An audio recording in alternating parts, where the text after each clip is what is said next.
오늘 말씀은 에스겔 33장입니다. 파수꾼의 나팔이라는 주제로 말씀을 전하겠습니다. 48장으로 된 에스겔서는 1장부터 24장까지 이스라엘의 죄로 인한 심판, 25장부터 32장까지는 이방 국가들에 대한 심판, 그리고 마지막 부분인 33장부터 48장까지는 이스라엘의 미래 회복이란 세 부분으로 이루어져 있습니다. 저는 지금까지 두 부분에 대해 말씀을 드렸고 오늘부터 마지막 한 부분을 말씀드리려고 합니다. 32장까지의 말씀은 그 핵심이 심판이었기 때문에 때로 부담스러울 수가 있었지만 앞으로는 회복이 핵심이기 때문에 기대감을 가져도 좋을 것 같습니다. 아모스 3장 7절 주 여호와께서는 자기의 비밀을 그종 선지자들에게 보이지 아니하시고는 결코 행하심이 없으시리라는 말씀처럼 선지자의 역할은 중요하고도 중요할 수밖에 없습니다. 세계를 경영하시는 하나님께서 경영의 방향에 대해 말씀하여 주신다고 하시니 그 말씀에 귀를 기울이는 것이 지혜이지 않겠습니까? 본장에서는 파수꾼의 사명, 곧 선지자의 사명에 대해 말씀하고 있습니다. 2절 후반절 그 땅 백성이 자기들 가운데에 하나를 택하여 파수꾼을 삼은 이 구절의 전반부엔 칼이 땅에 임한다고 했습니다. 전쟁 때를 의미하며 그럴 때에 파수꾼을 세웠다면 특별한 사람을 세우지 않았겠습니까? 목숨이 달린 상황인데 아무나 선택할 수는 없지 않겠습니까? 이렇게 세움을 받은 파수꾼의 역할은 단순합니다.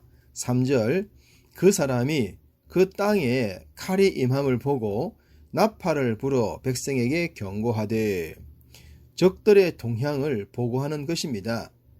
가나안 땅을 정탐했던 자들처럼 보고를 할 경우엔 자신들의 생각을 말할 수 있습니다. 그러나 보초를 서는 파수꾼은 그럴 필요성이 없습니다. 적들이 오면 적이다 라고 외치면 됩니다. 그러라고 파수꾼을 세운 것입니다. 또 하나는 파수꾼을 세운 백성들의 자세입니다.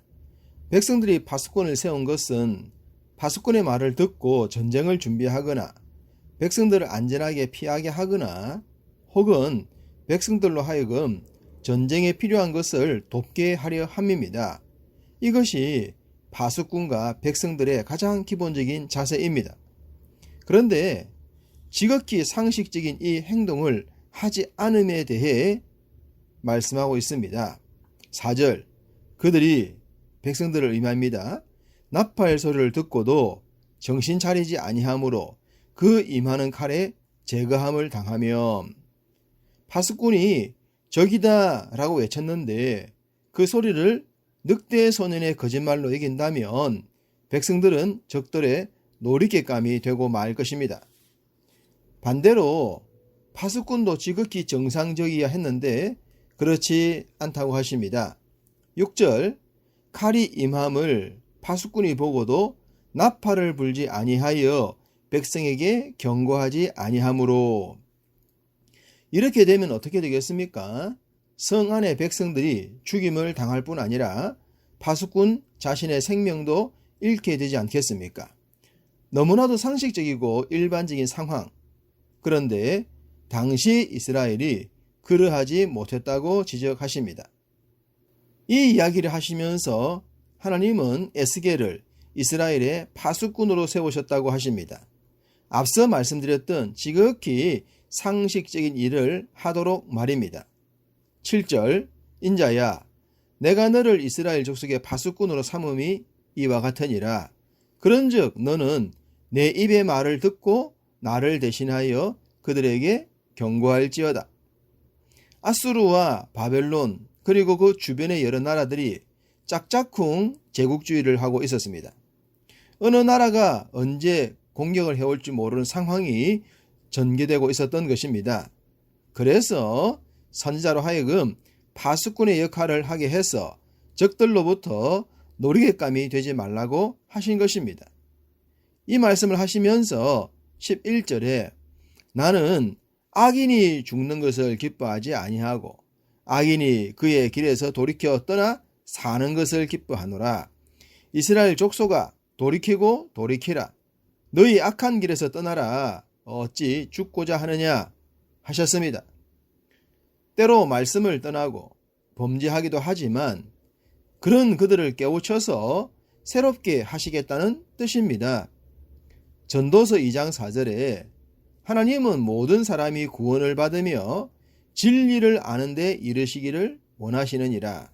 이 말씀처럼 잘못했다고 바로 즉결 처분하시는 분이 아니라는 말씀입니다. 그런데 당시 백성들은 하나님의 그런 마음을 외면했고 선지자의 뜻도 거부하고 말았습니다. 10절 우리의 허물과 죄가 이미 우리에게 있어 우리로 그 가운데서 쇠퇴하게 하니 어찌 능히 살리요. 더럽혀진 옷은 빨면 되듯이 죄도 회개하면 깨끗해질 수 있습니다. 그렇지만 이스라엘 백성들은 이왕 더럽혀진 옷이니 더 더럽히겠다고 했습니다. 돌아설 기회를 스스로 배격하고 말았습니다. 우리가 하나님을 믿는 이유 중에 하나는 신실성의 차이에 있다고도 하겠습니다. 인간의 신실성은 변하지만 하나님의 신실성은 변하지 않기 때문입니다. 13절 가령 내가 의인에게 말하기를 너는 살리라 하였다 하자. 14절 가령 내가 악인에게 말하기를 너는 죽으리라 하였다 하자. 이 말은 의인은 의롭게 살 때에 살게 되고 악인은 악을 행할 때에 죽게 된다는 것입니다. 반대로 의인이라고 하더라도 악을 행하면 심판이 있고 악인이라 하더라도 회개하면 살게 된다는 것입니다. 의인이기 때문에 무조건 살고 악인이기 때문에 무조건 죽는 것이 아니라는 말씀입니다. 누구라도 하나님의 말씀 앞에 바르게 살려고 하면 살 수 있다는 것을 말씀하십니다.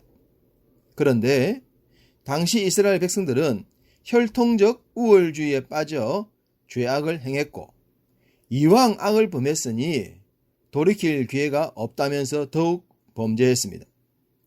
24절 이 이스라엘의 이 황폐한 땅에 거주하는 자들이 말하여 이르기를 아브라함은 오직 한 사람이라도 이 땅을 기업으로 얻었나니 우리가 많은즉 더욱 이 땅을 우리에게 기업으로 주신 것이 되느니라. 무슨 얘기입니까? 아브라함이 약속의 땅을 받은 것은 하나님의 말씀을 믿고 행했기 때문입니다. 그런데 그들은 한 사람 아브라함을 이야기하면서 자신들은 숫자가 많으니 당연히 이 땅에서 살 것이고 망할 일이 없다고 합니다. 적들이 곧 쳐들어오려고 하는데도 말입니다. 이런 오만 방잠에 빠진 자들을 향해 하나님은 분명히 말씀하십니다. 29절 내가 그들이 행한 모든 가증한 일로 말미암아 그 땅을 황무지와 공포의 대상이 되게 하면 그때에 내가 여호와인 줄 그들이 알리라 하라. 확실한 심판을 받게 될 것입니다. 28절에는 권능의 교만을 그치게 할 것이라고도 하셨습니다. 이스라엘의 행동은 하나님을 향한 교만이었습니다. 말씀도 선지자의 경고도 무시하면서 말입니다.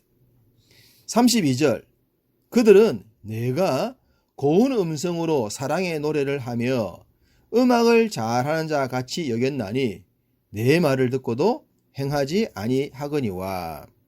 하나님의 말씀을 농담으로 여기고 연예인의 연기 정도로 생각했다는 말입니다. 이러니 어떻게 용서를 받을 수 있겠습니까? 파수꾼의 말을 외면하면 적들의 노략을 피할 수 없게 되는 것과 같은 결과를 결국 맞고 만 것입니다. 주님은 우리에게 들을 수 있는 귀를 가진 자가 복되다고 하셨고 분별할 수 있는 능력을 가진 자가 되라고도 하셨습니다. 시대는 가면 갈수록 영적으로 혼탁해집니다.